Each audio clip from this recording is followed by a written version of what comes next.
저와 여러분이 함께 본문이 짧기 때문에 같이 읽도록 하겠습니다.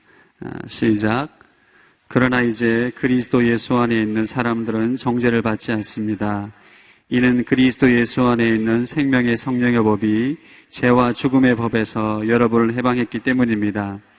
율법이 육신으로 인해 연약해져서 할 수 없던 그 일을 하나님께서는 하셨습니다. 곧 하나님께서는 죄를 속량해 주시려고 자기 아들을 죄 있는 육신의 모습으로 보내셔서 육신 안에서 죄를 심판하셨습니다. 이는 육신을 따라 살지 않고 성령을 따라 사는 우리에게 율법의 요구가 이루어지게 하시려는 것입니다. 아멘. 오늘은 구원을 주시는 예수님이라는 제목으로 우리 시대 불의사자 우리 김성수 목사님 큰 박수로 환영하겠습니다.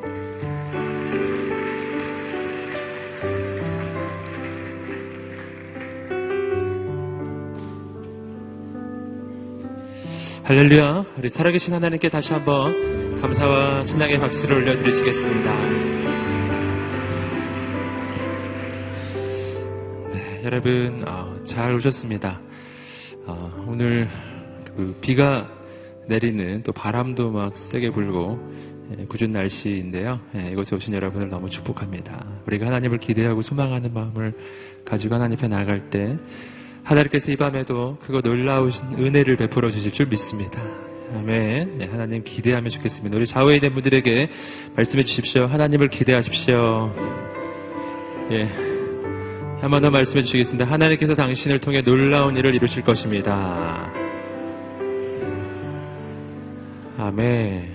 우리가 하나님 기대하는 마음으로 오늘 말씀을 보고 또 은혜를 나누겠습니다. 이번 한 달 우리 화요 성령 집회 주제는 최고의 선물 예수 그리스도입니다. 여러분 들어오실 때 북마크를 받으셨나요? 받으셨나요? 안 받으셨나요? 받으셨나요? 안 받은 것 같은데요? 네, 한번 들어보실래요? 다 가지고 계시군요. 그 북마크에 이번 달에 주제가 되는 글이 적혀져 있고요. 그리고 또 이번 달에 한 달 동안의 주제가 나와 있습니다. 여러분 최고의 선물 예수 그리스도, 이것이 이번 달의 주제인데요. 이러한 주제를 우리가 함께 나누게 된 까닭이 있습니다. 5월이 가지고 있는 특징 때문이죠. 5월은 우리가 사랑하는 사람들이 생각나는 달입니다. 가깝게는 바로 내일 모레 어린이날을 있고, 또 이번 주에는 어버이날도 있고, 스승의 날도 있고, 그렇게 사랑하는 사람을 기억하고 사랑하는 사람들에게 무언가를 준비하는 그런 달이라고 할 수가 있겠습니다. 그런데 그 사랑하는 사람들을 떠올리기 전에 아주 근본적인, 우리 인생의 아주 근원적인 한 분을 우리가 생각해야 합니다. 그것은 뭐냐면 내가 누군가를 사랑하기 전에 나를 먼저 사랑하신 하나님이십니다. 아멘. 하나님께서 여러분 한 사람 한 사람을 사랑하십니다. 그래서 내가 사랑하는 누군가를 떠올리는 것처럼 나의 자녀를, 나의 부모를, 그리고 또 스승을 사랑하는 누군가를 생각하는 것처럼 하나님께서 나를 그렇게 기억하십니다. 나를 사랑하십니다. 그래서 사랑하는 사람에게 우리는 언제나 선물을 준비하죠. 그런데 하나님께서 우리를 위해서 준비하신 최고의 선물이 있습니다. 바로 그의 아들 예수 그리스도이십니다. 할렐루야.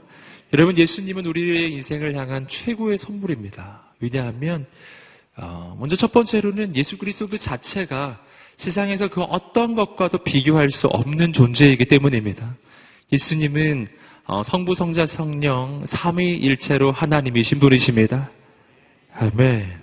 여러분, 하나님이 나를 위해서 그의 아들을 주셨다는 것은요, 곧 자기 자신을 주신 것과 같은 거예요.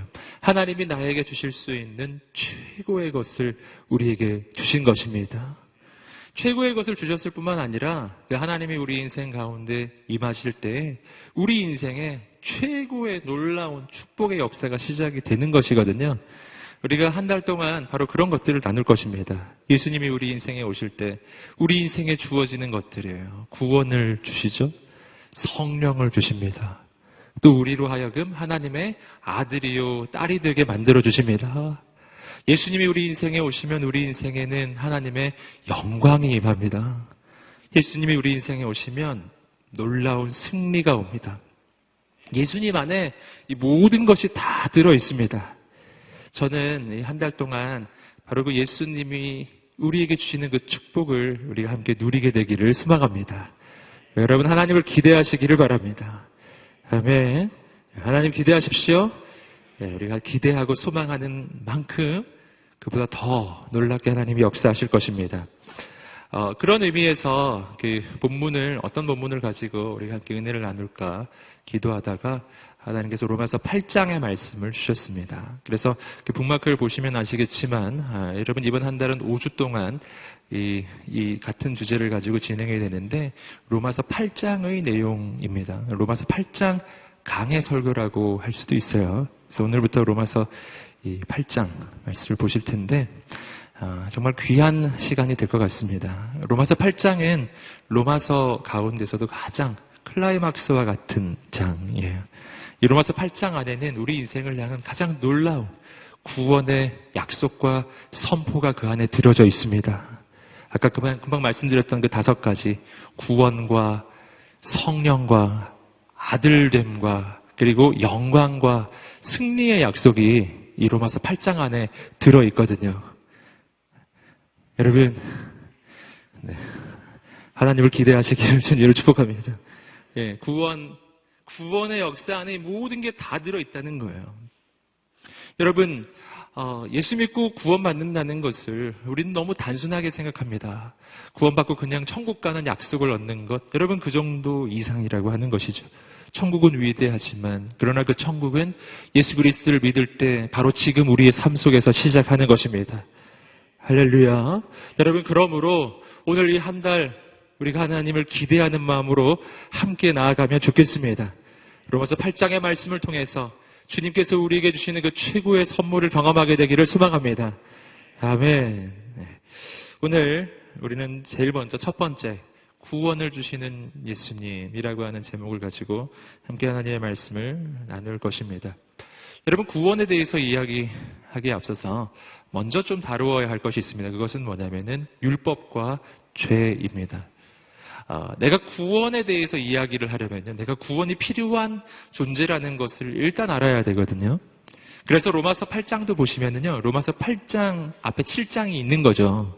그래서 로마서 7장의 내용이 있기 때문에 로마서 8장이 가능해지는 겁니다. 그래서 로마서 7장의 내용을 먼저 보셔야 해요. 근데 로마서 7장의 내용이 뭐를 다루고 있냐면은 인간이 죄악으로 인해서 죽을 수밖에 없게 된 이 인간의 이 본질적인 이 모습을 죄인으로서의 이 멸망받을 수밖에 없는 죄인으로서의 본질적인 모습을 로마서 7장이 이야기하고 있어요. 로마서 7장을 우리가 먼저 보셔야 되는데, 조금 전에 말씀드렸던 것처럼 이 죄에 대해서 이야기할 때 로마서 7장은 그 죄와 함께 뭐를 같이 얘기하냐면은 율법을 같이 이야기합니다. 그래서 율법도 함께 알아야 해요. 함께 우리 로마서 7장 부분을 조금 더 보신 후에 로마서 8장으로 들어가실 텐데요. 로마서 7장 7절의 말씀입니다. 우리 함께 자막을 통해서 읽어보시겠습니다. 시작.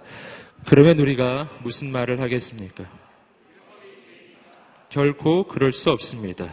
율법에 비춰보지 않았다면 나는 죄를 알지 못했을 것입니다. 율법이 탐내지 말라고 하지 않았다면 나는 탐심을 알지 못했을 것입니다. 자, 여기서 죄와 율법의 관계 가운데서 먼저 우리가 발견하는 것은 뭐냐면, 율법은 오늘 우리 인생에 죄를 깨닫게 하는 그런 기능을 한다는 거예요. 율법은 우리가 죄를 지었는지 안 지었는지 알게 해주는 역할을 합니다. 오늘 말씀처럼 만약 율법이 없었다면, 만약 율법이 탐내지 말라라고 하는 계명을 주지 않았다면 나는 내가 탐낼 때 이것이 죄라는 것을 알지 못했을 거예요. 즉 탐심이라고 하는 것이 이것이 죄인지 죄가 아닌지를 알 수가 없는 거죠. 기준이 필요해요. 이것이 율법이 가지고 있는 역할입니다. 그런데 문제는 뭐냐 하면은, 율법은 우리에게 기준을 주고 율법은 우리에게 죄가 무엇인지에 대한 그 가르침을 줍니다. 그런데 문제는 뭐냐 하면은, 이 율법은 나로 하여금 그 죄로부터 벗어날 수 있는 힘을 주지는 않는다는 거예요. 율법은 나를 정죄합니다. 넌 죄인이야. 이렇게 이야기합니다. 그런데 그랬으면은 죄에서 벗어나게 해줘야 되는데 못 벗어나는 거예요. 율법 앞에 서면 난 죄인이 되고 율법 앞에 서면 나는 비참한 죄인, 정죄받는 죄인, 망할 수밖에 없는 죄인. 로마서가 말하듯이 죄의 삭은 사망이기에 죄의 대가는 죽음이거든요. 그것은 영적 죽음을 이야기하는 거예요. 하나님과 단절되고 죽을 수밖에 없는 인생이라는 것을 깨닫게 됩니다. 문제는 그 다음에 어떻게 해야 될지를 모른다는 것이죠. 여러분, 그래서 율법은 그 자체가 거룩해요. 율법은 악하지 않습니다. 율법은 악하지 않고 선하고 거룩하고 의롭고 율법은 완전합니다. 하지만 율법은 나를 구원할 수는 없어요. 이 부분 우리가 아주 잘 알아야 합니다. 여러분, 그래서 성경은 계속해서 로마서 7장은 계속해서 이 율법이 가지고 있는 그 기능에 대해서 또 이야기를 해주는데 놀랍게도 이 율법은 나를 구원할 수 없을 뿐만 아니라 로마서 7장이 이야기하는 것은 오히려 이 율법은 내 인생의 반대의 기능을 하게 된다는 것입니다. 함께 로마서 7장 8절부터 11절까지 말씀을 읽어보시겠습니다. 시작. 그러나 죄가 계명으로 인해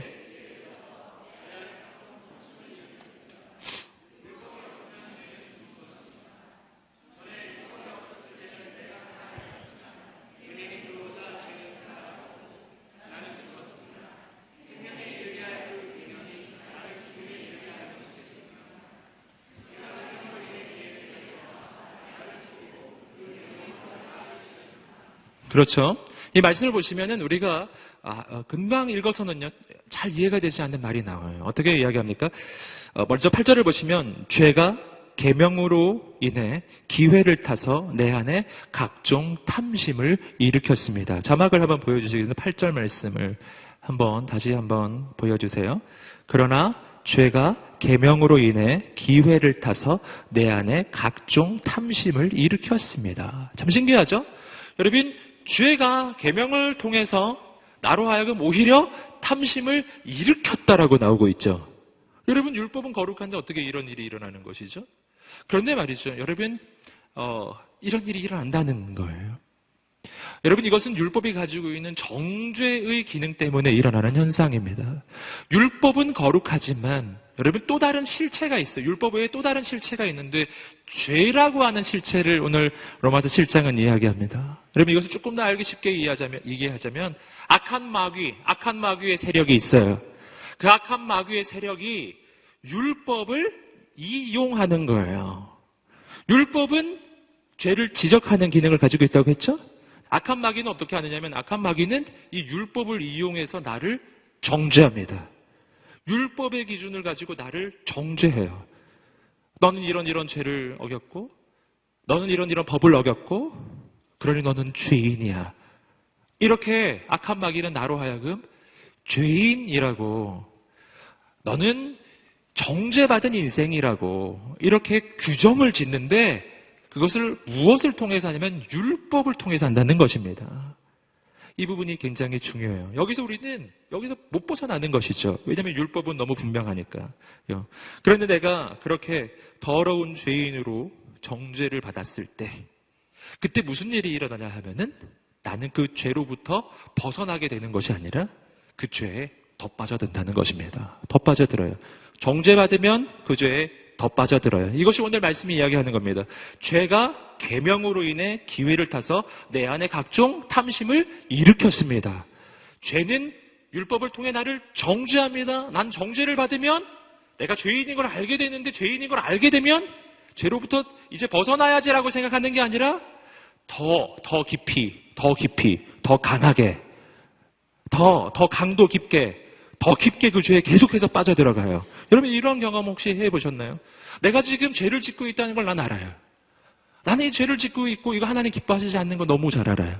그런데 내가 그걸 알고 있고 내가 지금 정죄받아 마땅한 인생이라는 것을 내가 깨달아요. 나 너무 비참해. 나 스스로 나를 보면 너무 비참해요. 난 내 인생이 왜 이런가? 여러분, 그런 경험 해보셨나요? 내 인생이 난 왜 이렇지? 이러면 안 되는데 계속하고 있어요. 난 이러면 안 된다라고 생각을 하면 할수록 이상하게 더 깊이 빠져들어요. 더 못 빠져나와요. 마치 거미줄에 걸린 그 곤충이 막 발버둥을 치면 칠수록 점점 더 거미줄에 점점 더 휘말리는 것처럼 마치 그런 거 비슷해요. 여러분. 벗어나고 싶은데 못 벗어나요. 마치 늪에 빠져가지고 내가 늪에 빠진 걸 알았어요. 벗어나고 싶어요. 막 발버둥을 칩니다. 발버둥을 치면 칠수록 점점 더 깊이 빠져들어가요. 여러분 이게 바로 악한 마귀가 율법을 이용해서 나를 정죄할 때 일어나는 현상입니다.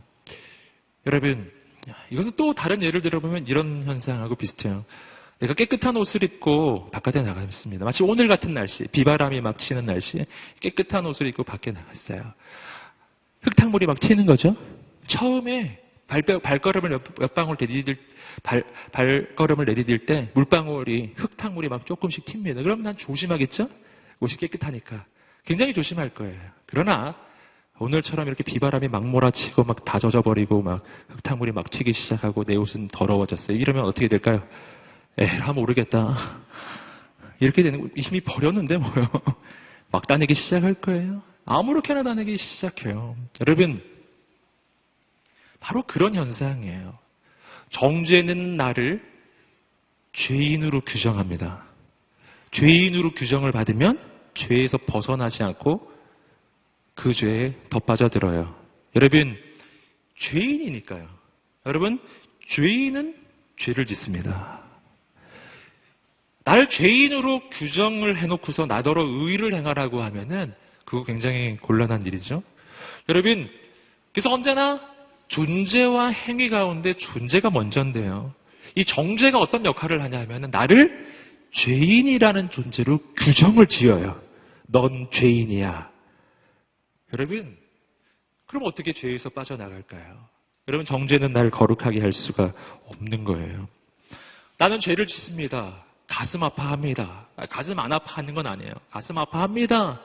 비참해합니다. 그런데 계속 거기에 있는 거예요. 오늘 말씀은요. 바로 그러한 죄인의 현실에 대해서 이야기합니다. 저는 오늘 이 밤에 우리가 그런 죄악의 굴레와 사슬 가운데 우리 인생이 있다면 거기서부터 영원히 해방되는 밤이 되기를 주님으로 축복합니다. 할렐루야. 어떤 죄 가운데 여러분이 있습니까? 이것은 여러분 예수님을 모르고 교회를 안 다니는 사람들의 이야기가 아니라 교회를 다닐지라도 마찬가지인 거예요. 여러분 가운데 여러분 죄악의 굴레 가운데 있는 사람들, 특별히 음란 가운데 그 굴레 가운데 있는 사람들, 여러분 음란물 중독에 빠진 사람들 계십니까? 여러분 분명히 경험해 보셔서 아실 거예요. 빠져나가려 할수록 더 빠져드는 거죠. 저는 격려하고 축복합니다. 오늘 이 밤에 새로운 일이 일어나게 될 것입니다. 새로운 역사가 일어나게 될 것입니다. 어떻게 해야 되냐면 방법을 바꾸셔야 해요. 어떻게 바꿔야 되냐면 정죄의 방법이 아니라 다른 방법을 쓰셔야 한다는 거예요. 할렐루야. 오늘 말씀이 바로 그런 것을 이야기해 줄 것입니다.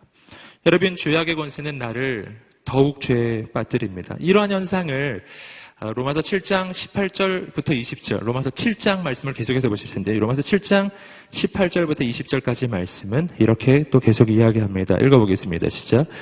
나든대한 곧 내 육신 속에 선한 것이 거하지 않는 줄을 압니다. 원함은 내게 있으나 선을 행하는 것은 없습니다. 내가 원하는 선은 행하지 않고 오히려 원하지 않는 악을 행합니다. 만일 내가 원하지 않는 것을 행한다면 그것을 행하는 사람은 내가 아니라 내 안에 거하는 죄입니다. 저 말씀을 보셨죠? 나는 원합니다. 하지만 행하지는 못합니다. 하나님의 뜻을 원합니다. 하지만 그 하나님의 뜻을 행할 수는 없습니다. 이상하죠? 여러분 내가 원하지 않는 그것을 한다면 이것을 행하는 것은 내가 아니라 뭐라고요? 오늘 말씀이 이렇게 해야죠. 그것을 행하는 사람은 내가 아니라 내 안에 거하는 죄입니다. 죄가 행하는 거예요. 여러분 여기서 우리는 놀라운 사실을 발견합니다. 여러분 내가 악한 마귀의 정죄를 받기 시작할 때 여러분 그때 내가 원하는 대로 내 인생을 살지 못하게 되더라는 거예요. 여러분, 이 상태는 어떤 상태입니까? 내가 원하는 대로 할 수 없는 상태. 노예 상태이죠. 무엇의 노예 상태입니까? 말씀이 이야기하는 것은 뭐냐? 악한 마귀의 노예 상태이고 죄악의 권세의 노예 상태예요. 여러분, 악한 마귀의 노예 상태, 죄악의 노예 상태. 내가 원하는 건 하지 않고 난 노예니까요. 노예는 주인 뜻을 따르게 돼 있어요. 악한 마귀가 원하는 그것을 하는 거예요. 그러니 내가 원하는 것과 행하는 것이 다른 겁니다. 자, 여러분, 이러한 장면을 로마서 7장 21절부터 23절까지가 또 이렇게 설명하고 있습니다. 로마서 7장 21절부터 23절까지의 말씀입니다. 시작. 그러므로 나는 하나의 법칙을 깨달았습니다. 곧 선을 행하기 원하는 나에게 악이 함께 있다는 것입니다. 내가 속사람으로는 하나님의 법을 즐거워하지만 내 지체 안에서 하나의 다른 법이 내 마음의 법과 싸워 나를 내 지체 안에 있는 죄의 법의 포로로 잡아가는 것을 봅니다. 할렐루야. 이러한 장면이에요. 사도 바울은 바로 이 죄악의 노예 상태에 있는 인간의 이 내면에서 일어나는 일을요, 아주 그림을 그리는 것처럼 지금 표현해주고 있어요. 이 안에서 보시면 법이 여러 가지가 나옵니다. 법이라는 표현이 계속 나오고 있죠. 여러분, 여기서 법이라는 것을 우리가 한번 이해해 볼 필요가 있습니다. 그것은 뭐냐면, 여러분, 대한민국에도 법이 있죠. 법은 어떤 것이냐면, 법은 우리가 어떻게 행동하고 어떻게 살아야 할지를 규정하는 것입니다. 대한민국 사람은요, 대한민국 헌법, 민법, 형법, 대한민국의 법을 따라서 지금 움직이고 있어요. 여러분, 우리는 모두 다 지금 그렇게 살고 있어요. 즉, 우리는 대한민국의 법 아래에 있는 사람이에요. 대한민국의 법 아래에 있는 사람은 대한민국 국민인 것이죠. 여러분, 일본의 법 아래에 있는 사람은 뭐죠? 일본의 국민인 겁니다. 다른 예를 한번 들어보시면요. 만약 한국에서 대사를 파견해요. 중국으로 대사를 파견합니다. 그 대사는 중국 법 아래에 있을까요? 대한민국의 법 아래에 있을까요? 할렐루야. 여러분, 대한민국의 법 아래에 있어요. 여러분, 주중 한국 대사관, 거기는 중국 법이 미치지 않습니다. 거기는 대한민국의 법이 미치는 곳이에요. 대사는 중국 법을 따르면 안 돼요. 한국 법을 따라야 돼요. 제가 중국을 싫어한다는 뜻이 아니고 그게 대사예요. 대사는 그런 사람이에요. 여러분, 내가 어느 법 아래에 있느냐는요, 내가 어디에 속해 있느냐를 말해주는 겁니다. 법은 내 인생을 지배하는 원리예요. 내가 살아가는 삶의 원리이기도 해요. 여러분, 그런데 오늘 말씀을 보면 여러 가지 법이 나오는데, 첫째, 내 마음의 법이 나와요. 내 마음의 법. 이것은 내가 내 인생 가운데 내가 원하는 것이죠. 내가 원하는 삶의 방식, 내가 원하는 행동입니다. 여러분, 내가 원하는 삶의 원리예요. 내 마음의 법이에요. 그런데 문제는 뭐냐면 내 마음의 법보다 더 센 법이 있는 거예요. 더 센 법이 있어요. 그것이 악한 마귀의 법이에요. 어떤 또 다른 법이 나를 끌고 가기 시작해요. 오늘 말씀이 그것을 이야기합니다. 내 지체 안에서 하나의 다른 법이 내 마음의 법과 싸워 나를 내 지체 안에 있는 죄의 법의 포로로 잡아가는 것을 봅니다. 23절 말씀 다시 한번 우리 자막을 보여주시겠습니까? 23절 말씀 한번 읽어보겠습니다. 시작. 내 지체 안에서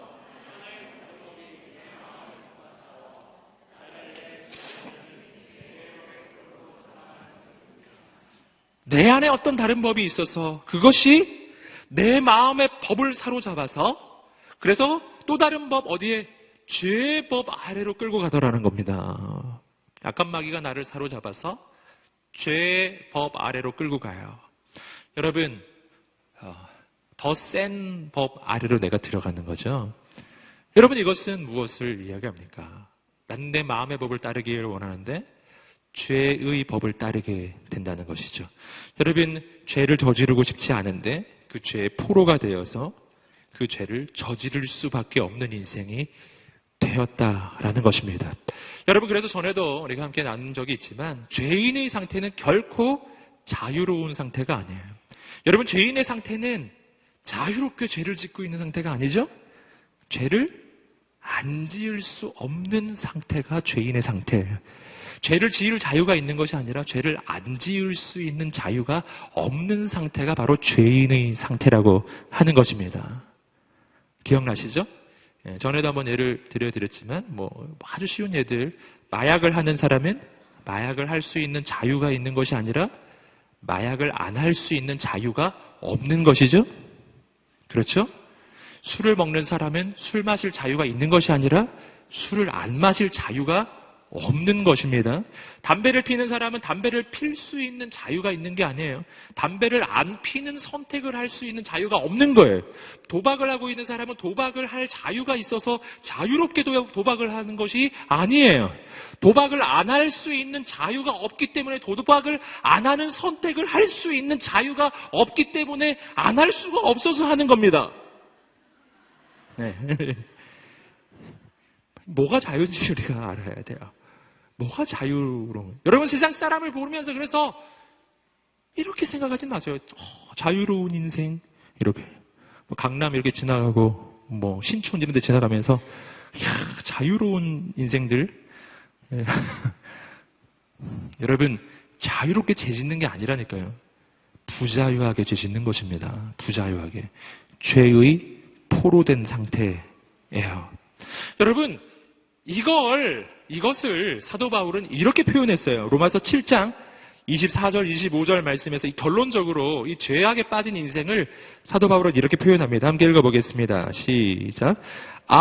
나는 비참한 사람입니다. 이 사망의 몸에서 누가 나를 구해내겠습니까? 우리 주 예수 그리스도로 인해 하나님께 감사드립니다.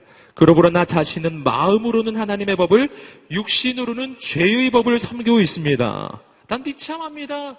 누가 날 건져내겠습니까? 내 힘으로는 할 수가 없습니다. 내 마음은 원하지만 내 육신은 이미 죄악 가운데 빠져 있습니다. 누가 날 건져내겠습니까? 한 분, 오직 예수 그리스도 뿐이시라는 것이죠. 할렐루야. 그리고 로마서 8장 1절에서 대반전의 역사가 일어나요. 오호라 나는 곤고한 사람이로다. 누가 나를 이 사망의 몸에서 구원할까? 여러분 오늘 우리가 우리 인생을 바라볼 때 이런 마음이 드시지 않으세요? 이런 생각이 들 때가 있지 않으세요? 누가 날 구원해낼까? 누가 날 구해낼까?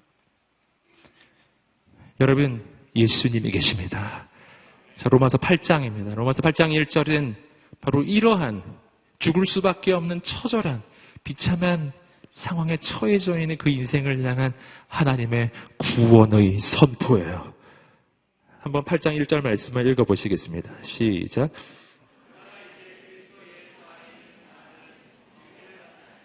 아멘. 정말 놀라운 말씀입니다. 로마서 8장 1절 말씀, 2절 말씀 우리가 암송해야 되는 구절이죠. 개역 개정으로 보시면 암송하기가 좀 더 쉬운 것 같아요.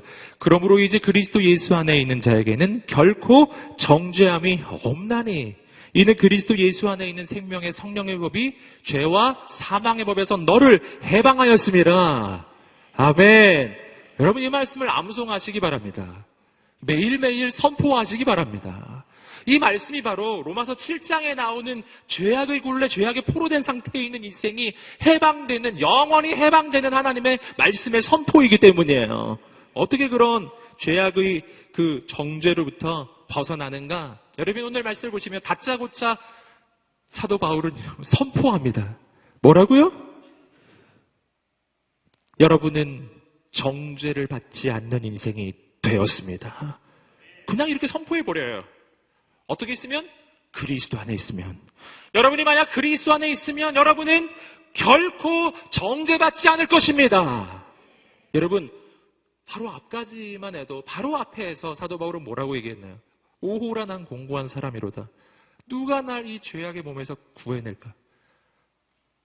내 마음은 원하지만 난 행함이 없고 죄악의 권세 아래서 나는 허덕이고 있는 인생이라는 것을 그렇게 고백했었잖아요. 그런데 어떻게 과정이 없어요. 과정이. 전 이게 너무 신기해. 바로 앞까지 완전 죽을 지경이었었거든요. 분명히. 거의 막 쓰러지는 인생이었는데 갑자기 벌떡 일어나더니 정죄함은 없도다. 이렇게 선포하는 거예요. 자, 여기서 우리는 이 중요한 사실을 하나 알게 됩니다. 뭘 알게 되냐면은 오늘 우리의 인생의 회복은 갑자기 일어날 것입니다. 할렐루야. 한 절 사이에 모든 것이 바뀌어요. 여러분, 우리 인생의 구원과 회복은 아주 급하게 일어나는 것입니다. 여러분, 세상에서는 그 변화가 오래 걸릴 수 있어요. 1년, 2년, 3년 이렇게 과정이 오래 걸릴 수 있지만 그러나 하나님 안에서는 즉시 일어납니다. 즉시. 저는 오늘 이 밤이 그러한 밤이 되기를 주님으로 축복합니다. 어떻게 그렇게 되는가? 그것은 뭐냐면은 정죄받지 않는 인생임을 선포하는 거예요. 오늘 말씀 그대로입니다. 그러므로 이제 그리스도 예수 안에 있는 자에게는 결코 정죄함이 없나니. 여러분, 이 선포가 굉장히 중요해요. 이것이 우리 인생을 구원하는 메시지입니다. 왜냐하면은 여러분, 이 부분은 세상의 메시지하고 다르기 때문입니다. 여러분, 세상에서는 어떻게 죄에서 벗어난다고 이야기합니까? 세상에서는 보통 이렇게 얘기하죠. 죄를 깨달아야 된다고, 죄를 정죄하고, 죄를 비판하고, 그 죄를 지적합니다. 이렇게 하는 거예요. 이것이 세상의 방법이고 인간의 상식이에요. 여러분, 그러나 로마서 8장은 반대의 이야기를 하는 거예요. 정죄하면 죄에서 벗어나게 되지 않고 죄에 더 빠져드는 것입니다. 여러분, 어떻게 해서 죄에 벗어나느냐고요? 한 가지 방법뿐이에요. 정죄가 아니라 정죄받지 않는 인생이 되었음을 선포하는 것입니다. 아멘.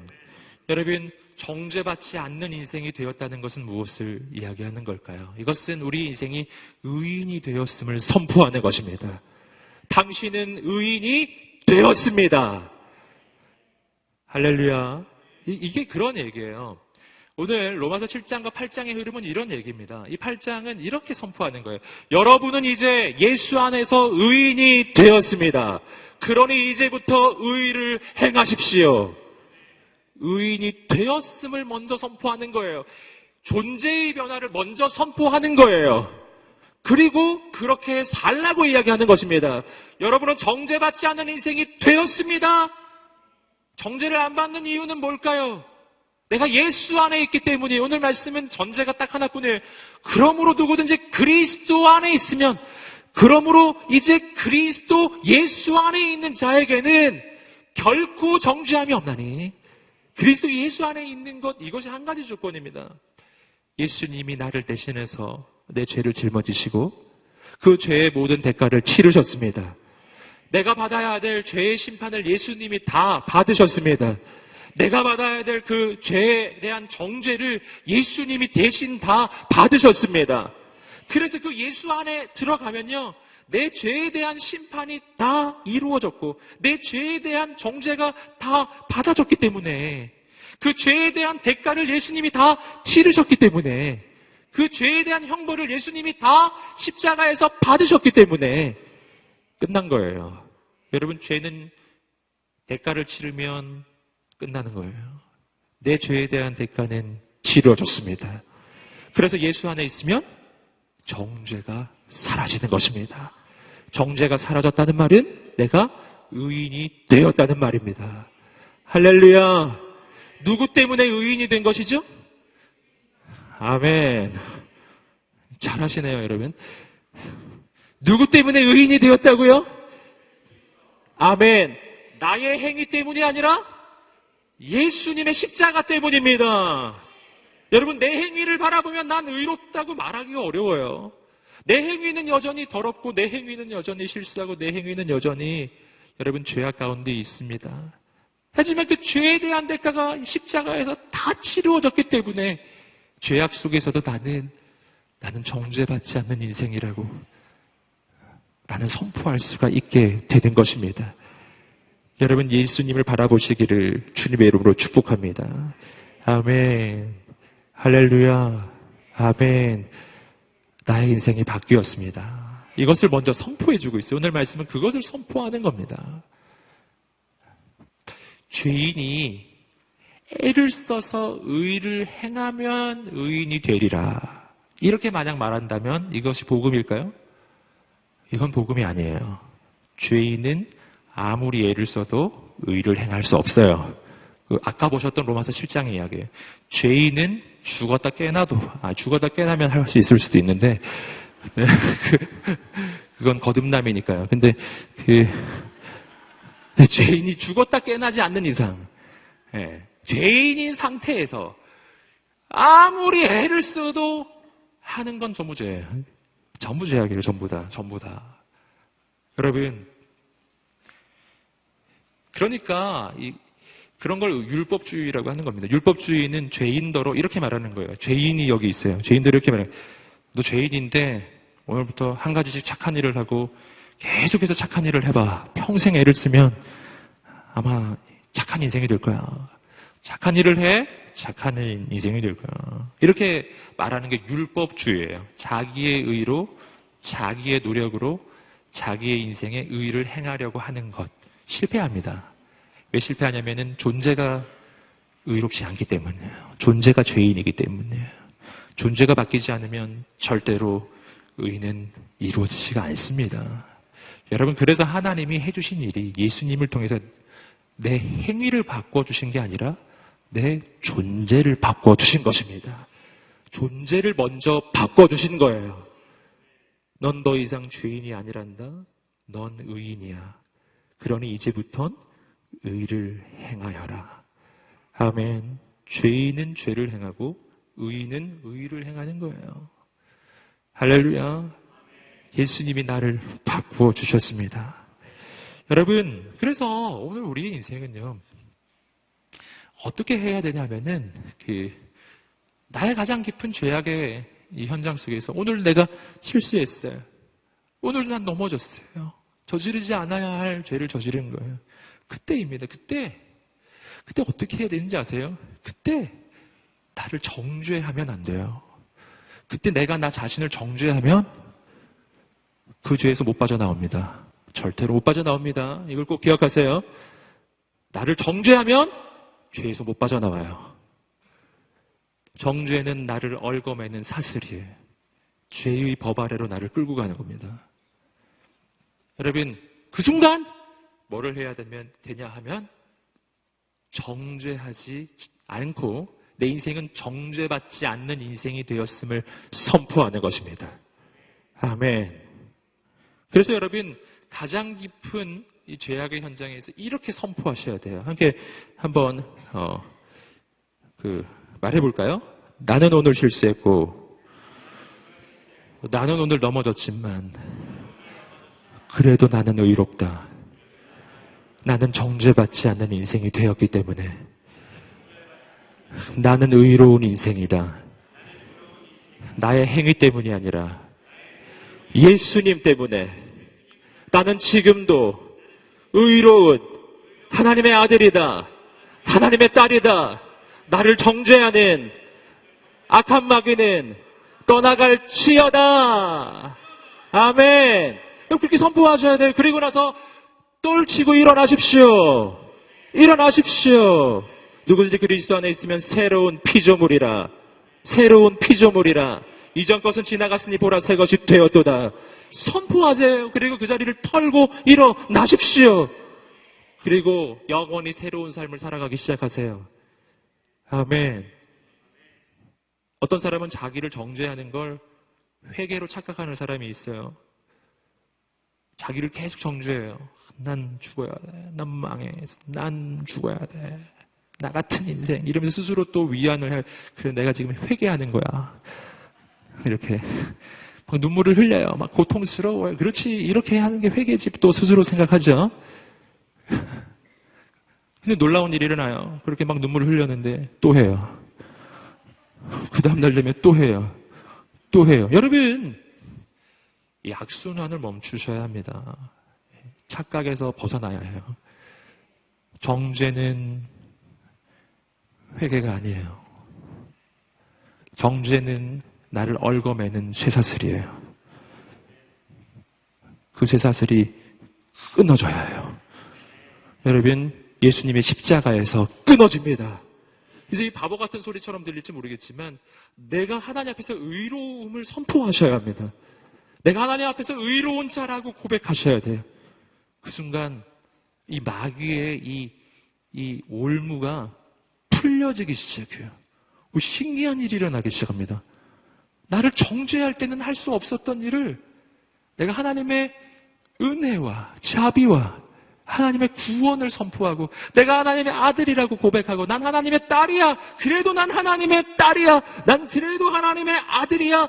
이렇게 막 고백하고 선포할 때 내가 할 수 없었던 일을 할 수 있게 돼요. 왠지 아시겠어요? 날 죄인이라고 정죄하면요. 죄를 지을 수밖에 없어요. 왜냐하면 죄인은 죄를 지으니까요. 난 죄인이야. 이렇게 말하면 죄를 짓는 거예요. 할렐루야.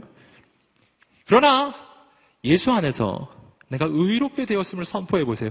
난 예수 안에서 의로워졌음을 선포합니다. 난 하나님의 아들입니다. 이것이 입술만의 소리가 아니라 진정한 고백이 되기 시작한다면 그렇다면 그때부터 당신은 하나님의 아들답게 딸답게 행하기 시작할 거예요. 아멘. 언제나 존재의 선포가 행위의 변화를 일으키는 것입니다.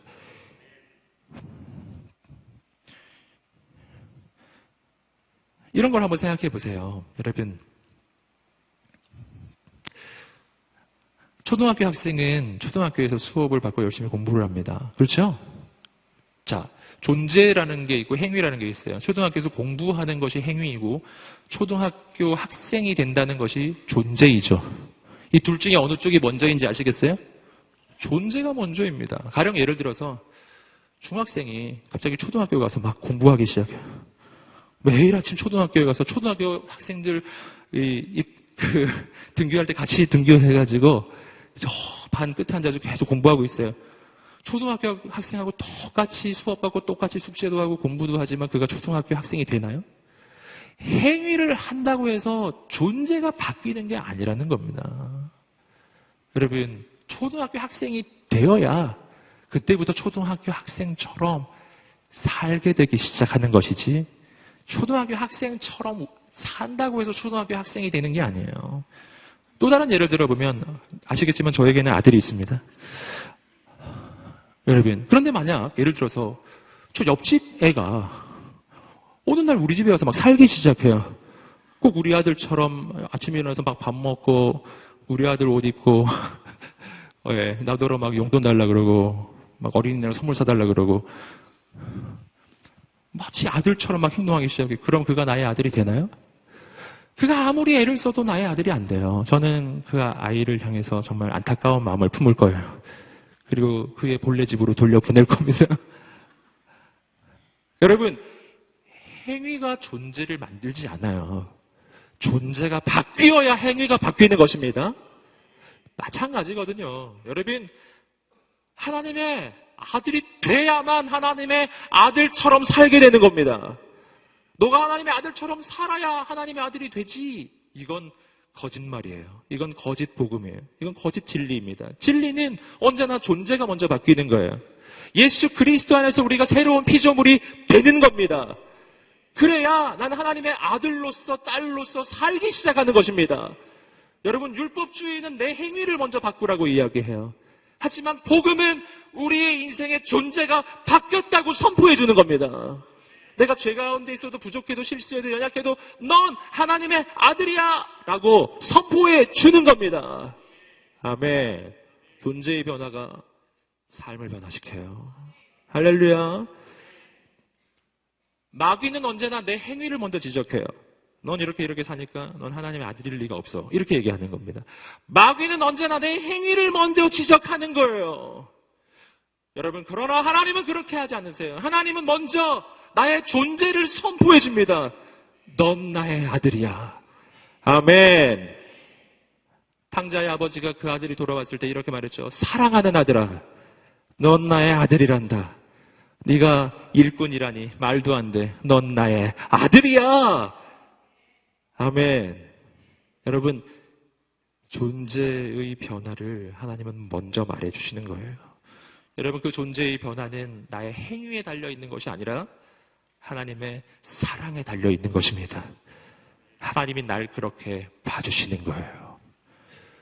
여러분, 그 하나님의 영원한 사랑 가운데 들어가시기를 주님으로 축복합니다. 그렇게 내 존재가 변화됐음을 선포하면 이상하게 죄악의 권세가 힘을 잃어요.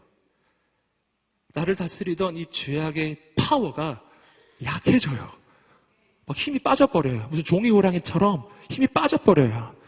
굉장히 강한 성인 줄 알았는데 모래성이 무너지기 시작해요. 순식간에 무너질 것입니다. 아멘. 정죄가 아닙니다. 난 정죄받지 않는 하나님의 아들이요 딸이 되었음을 선포하는 것입니다. 여러분, 그래서 요한복음 8장의 이야기를 우리가 다시 한번 보실 건데요. 여러분, 요한복음 8장에서 예수님께서는 가늠하다가 현장에 잡힌 여인을 만나시죠. 사람들은 가늠하다가 현장에서 잡힌 여인을 끌고 와서 예수님께 끌어놓고 말합니다. 모세의 법에 의하면 이 여자는 돌로 쳐서 죽여야 한다고 되어 있는데 당신은 뭐라고 이야기합니까? 이것은 예수님에게 아주 위험한 질문이었죠. 만약 예수님이 돌로 치라고 한다면, 그렇다면 그간의 예수님의 사랑의 메시지는 거짓말이 될 것이고, 만약 돌로 치지 말라고 한다면 모세의 율법을 어기는 것이 될 것이기 때문에 이렇게 말해도 어려워지고 저렇게 말해도 어려워지는 거예요. 여러분, 바리새인들이 그렇게 질문을 던집니다. 그때 예수님이 이렇게 말씀하셨죠. 너희 가운데 죄 없는 자가 먼저 돌로 치라. 무슨 뜻이냐면은, 맞다. 죄는 심판이 있다. 죄는 반드시 심판을 받아야 한다. 그러나 그 심판은 죄 있는 자가 할 수 있는 게 아니라 죄 없는 존재만이 심판하는 것이다. 그러니 너희 중에 죄 없는 존재가 있으면 이 여자를 심판해라. 이렇게 말씀하신 것이죠. 그러자 사람들이 다 돌을 놓고 가버렸죠. 자기들도 죄인인 걸 알거든요. 여러분, 그 자리에서 이 여인을 심판할 수 있는 유일하신 분은 죄 없으신 예수 그리스도 뿐이세요. 그런데 그 예수님이 이 여인을 향해 이렇게 말씀하시죠. 너를 고발하던 자들이 어디 있느냐? 너를 정죄하던 사람들이 한 명도 없느냐? 여인이 말하죠. 모두 다 갔습니다.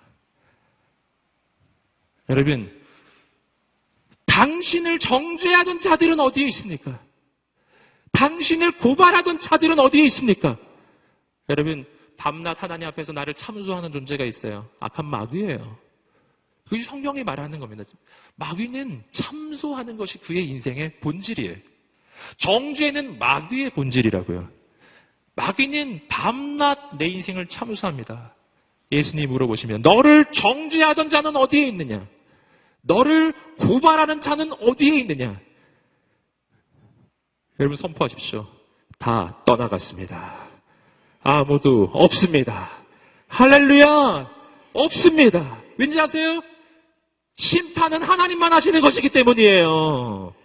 딴 존재가 할 수 있는 게 아니에요. 딴 존재가 그걸 하려고 하면요, 그건 거짓말입니다.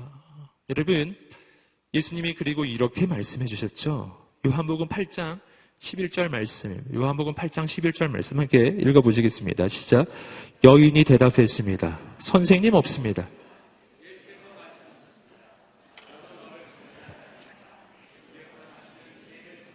아멘. 함께 따라해 보시겠습니다. 나도 너를 정죄하지 않겠다. 이제부터 다시는 죄를 짓지 마라. 아멘. 그 가운데 정죄할 수 있는 유일하신 분 예수님이 정죄하지 않겠다고 선포해 주십니다. 왠지 아시죠? 왜냐하면 예수님은 이 여인이 저지른 이 죄에 대한 대가를, 그 심판을 십자가에서 대신 치루어 주시는 분이시기 때문이에요. 난 너를 정죄하지 않겠다. 왜냐하면 그 죄에 대한 심판은 내가 받을 것이기 때문이야. 난 너의 죄에 대한 벌을 묻지 않는다. 왜냐하면 그 벌은 내가 받을 거니까. 나는 너의 죄에 대한 저주를 너가 받아야 한다고 말하지 않겠다. 왜냐하면 내가 너 대신 그 저주를 받을 것이기 때문이다. 넌 이제 정죄받지 않는 인생으로 바뀌었다. 너 때문이 아니라 나 때문이란다. 예수님 때문에. 예수님 때문에. 할렐루야. 예수님 때문에 난 정죄받지 않는 인생으로 바뀐 것입니다. 예수님 말씀하셨어요. 나도 널 정죄하지 않겠다. 그러니 이제 가서 다시는 죄를 범하지 말아라. 여러분, 주님이 이렇게 말씀하지 않으셨다는 것을 기억하셔야 합니다. 가서 죄를 다시는 범하지 마라. 그러면 이번 한 번만은 용서해 줄게. 그러면 내가 널 정죄하지 않을 거야. 너가 죄를 안 지으면 널 정죄하지 않을게. 이 순서가 아니잖아요, 지금. 이거는 사람이 말하는 순서예요. 이제부터 다시는 하지 마. 그러면 용서해 준다. 당연한 소리잖아요. 안 하는데 뭐 용서할 게 뭐가 있어요? 근데 우리는 항상 그렇게 얘기해. 다시는 하지 마라. 그럼 용서해 줄게. 당연한 소리. 그게 안 된다는 걸 꼭 아셔야 돼요.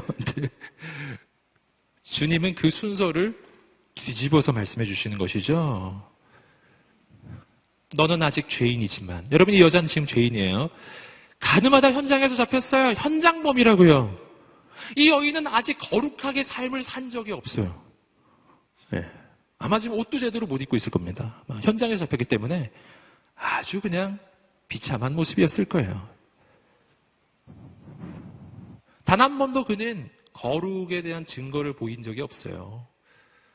그는 그냥 죄인이에요. 근데 예수님이 그 여인에게 말해주는 겁니다. 나도 너를 정죄하지 않겠다. 넌 정죄받지 않아. 넌 정죄받지 않아.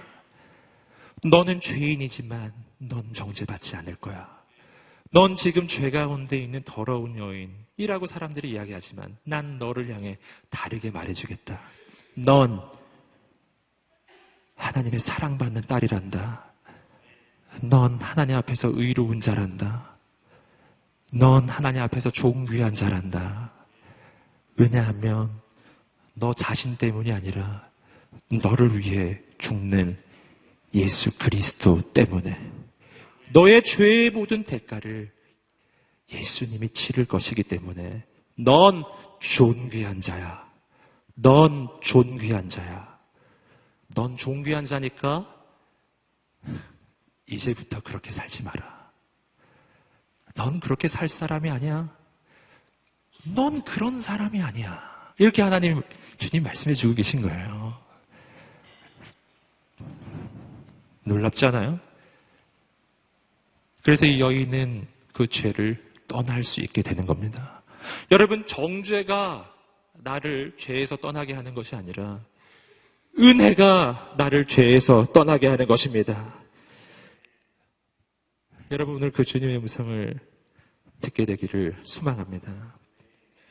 우리가 함께 한번 이 고백을 함께 따라해 보시겠습니다. 예수님이 나를 위해 십자가에 달리실 때 나의 모든 죄의 심판을 담당하셨습니다. 내가 받을 정죄를 예수님이 다 받으셨습니다.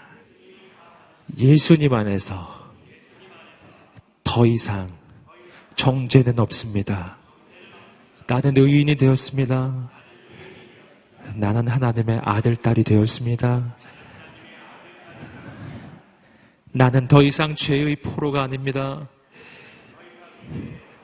나는 의로운 하나님의 자녀입니다.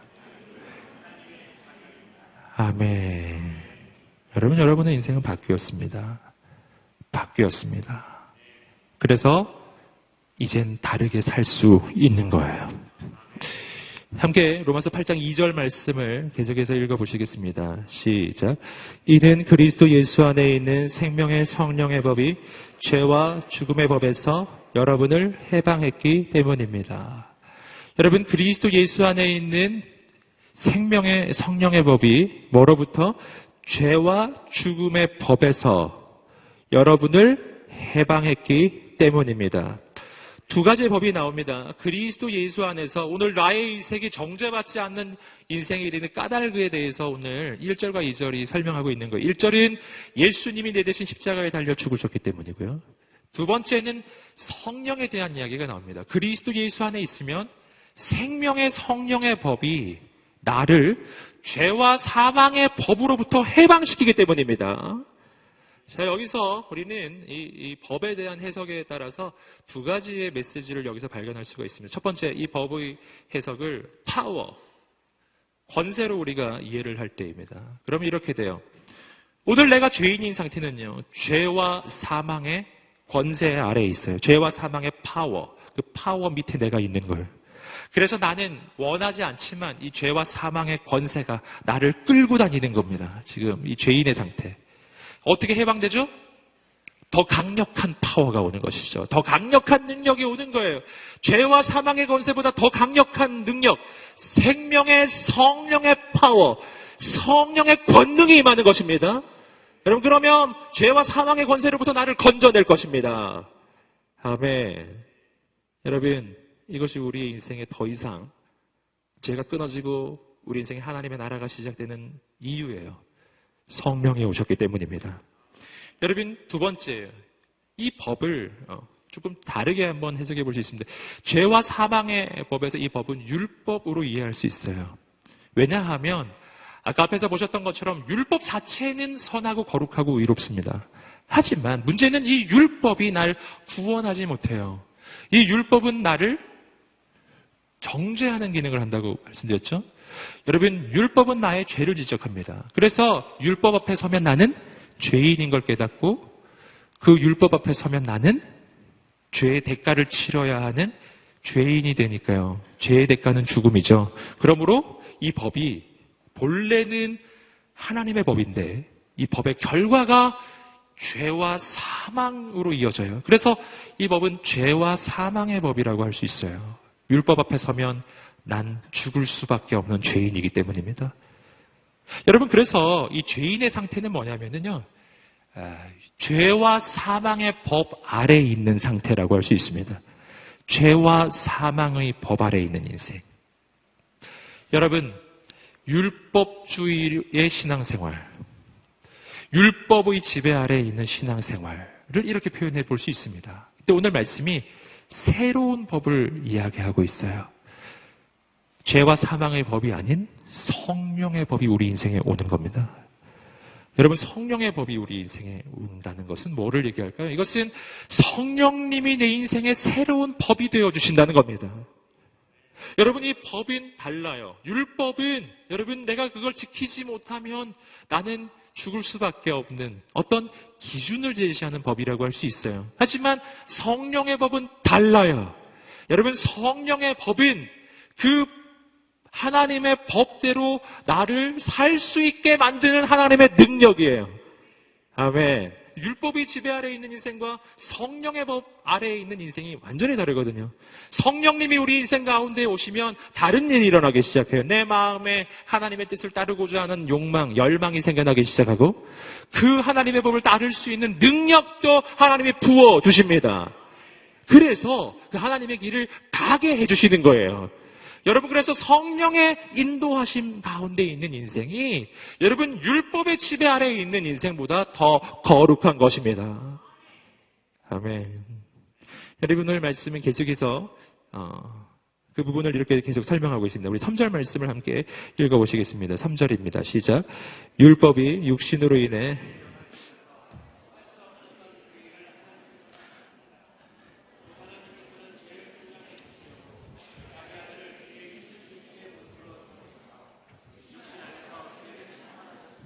그렇죠. 오늘 우리의 인생이 어떻게 구원을 얻게 되는가? 그 까닭은 예수 그리스도 때문이십니다. 여러분, 왜 우리가 정죄받지 않는가? 예수님 때문이십니다. 예수님이 오늘 3절의 말씀처럼 우리 그 육신 안에서 우리의 죄에 대한 심판을 대신 담당해 주셨기 때문이에요. 그리고 4절 말씀은 계속해서 이렇게 이야기합니다. 읽어보겠습니다. 시작. 이는 육신을 따라 살지 않고 성령을 따라 사는 우리에게 율법의 요구가 이루어지게 하시려는 것입니다. 육신의 요구가 아니라 성령의 요구를 따라 살기 시작할 때 오늘 우리 인생에 뭐가 이루어진다고요? 율법의 요구가 이루어져요. 여러분, 율법의 요구가 이루어지는 방법은 두 가지입니다. 첫 번째는 뭐냐면은 예수님이 십자가에서 그 율법의 요구를 내 대신 다 이루신 것입니다. 아멘. 그 율법에 의하면 난 죽을 수밖에 없는 죄인인데 예수님께서 내 대신 죽으심으로 그 율법의 요구를 다 이루신 것입니다. 그래서 내가 나의 행위로 보면, 나의 삶으로 보면 율법을 지킨 인생이 아니잖아요. 나는 죄인이지 않습니까? 그런데 예수 안에서 그 율법의 요구가 다 이루어지니까 내가 예수 안에 있으면 내 인생이 율법의 요구를 이룬 인생으로 인정되는 거예요. 이것이 내가 예수 안에서 의롭게 되는 까닭입니다. 그냥 의롭게 되는 게 아니에요. 하나님이 선심 써주는 게 아니라 예수님이 대신해 주셨기 때문입니다. 그래서 예수님은 성경에 말하기를 율법의 완성, 율법의 마침이 되시는 분이세요. 아멘. 내가 예수 안에 있을 때 그 모든 율법이 내 인생에 이루어집니다. 아멘. 율법을 이루는 방법은 두 가지 방법이 있어요. 첫째는 내 행위로 이루는 방법이에요. 그렇게 하면 실패합니다. 그것이 바로 구약의 인간의 실패 역사예요. 율법을 이루는 두 번째 방법이 있어요. 그것은 그 율법을 다 이루신 예수님을 믿는 방법이에요. 예수님을 믿으시기를 주님으로 축복합니다.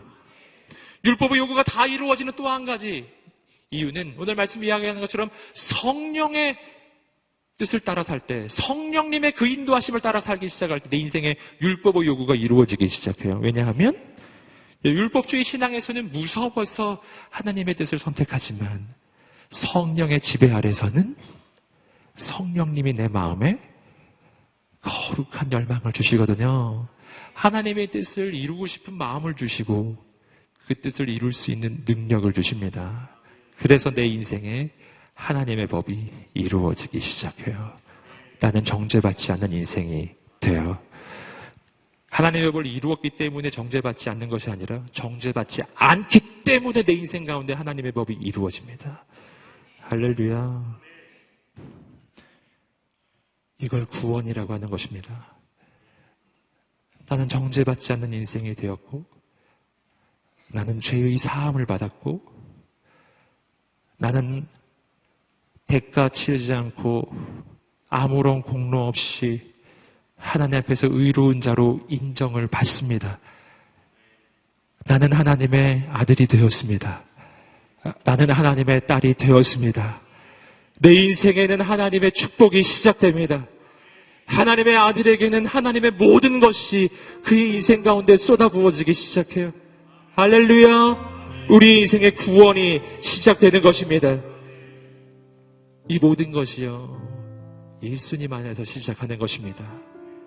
내 인생은 더 이상 과거와 같지 않습니다. 내 인생은 새로운 삶을 살게 되었습니다. 하나님께서 역사하실 것입니다. 여러분, 예수님을 찬양합니다. 그분 때문에 내가 살게 되었기 때문입니다.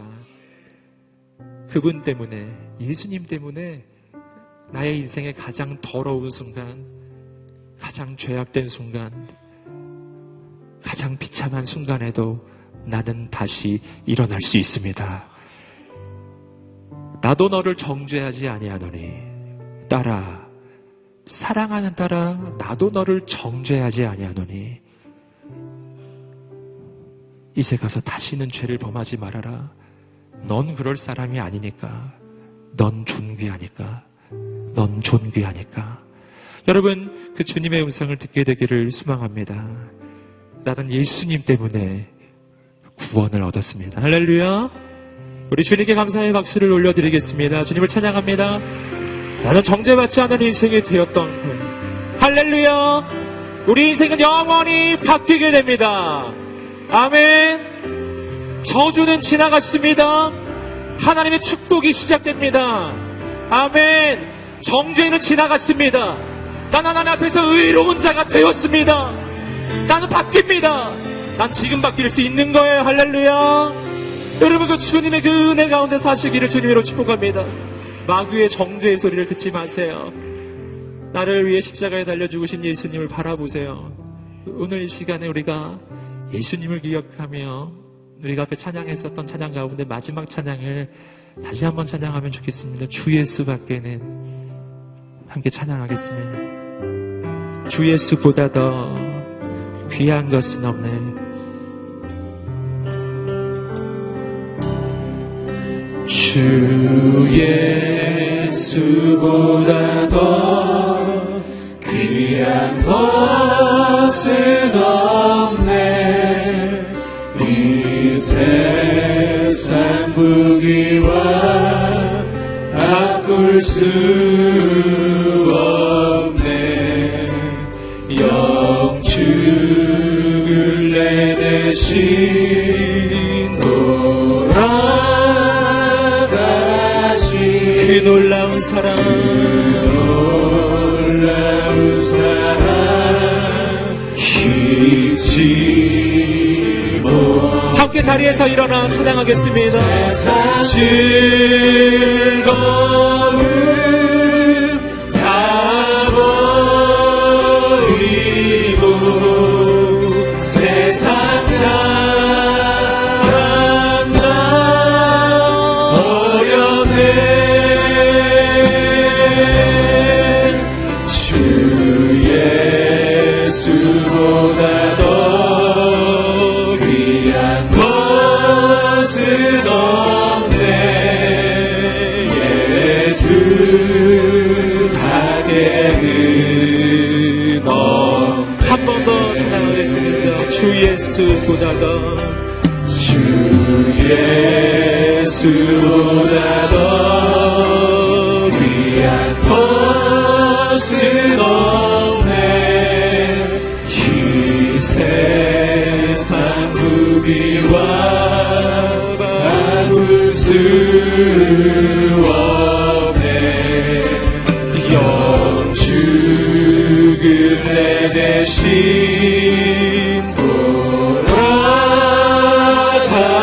돌아가신 그 놀라운 사랑 잊지 못해 세상 즐거움 다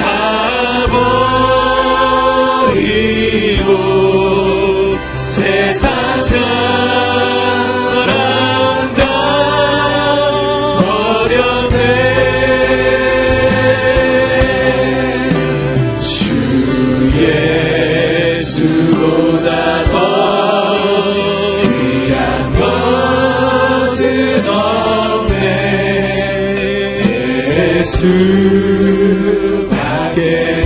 밖에는 없네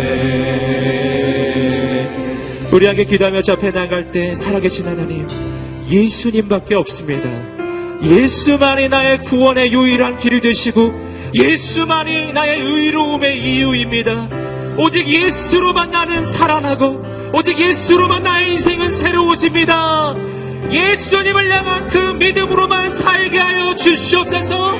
예수로만 살게 하여 주시옵소서. 나의 행위로 살지 않게 하여 주시옵소서. 나의 노력으로 살지 않게 하여 주시옵소서. 내 힘으로 살 수 없습니다. 예수님으로만 살겠습니다. 주님으로만 살겠습니다. 예수님을 향한 믿음으로만 살겠습니다. 우리 주 앞에 두 손을 들고 예수로만 사는 인생 되게 해달라고 간절히 주여 세 번의 지명 기도하겠습니다. 주여 주여 주여